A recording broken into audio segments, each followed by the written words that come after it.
হ্যাঁ অনি, তুমি একটা ছড়া বলে শোনাও। তুমি ছড়া বলতে পারো? পারো না? তাহলে একটু অ আ পড়ে শোনাও। আতা গাছে তোতা পাখি, এই ছড়াটা পারো তুমি? পারো না?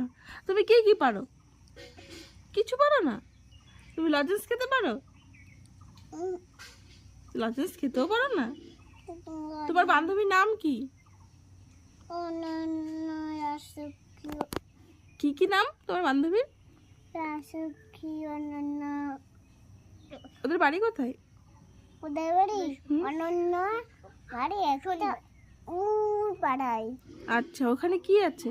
ওখানে একটা ভূত উড়ে উড়ে যায়। উড়ে উড়ে যায়? কি যায়? ভূত। ও, আর হচ্ছে কি রাজকীয় না না কি বললি? ওই ওই বাড়ি কি আছে? ওই বাড়ি হ্যাঁ, ওদের বাড়ি ভূত থাকে। ও।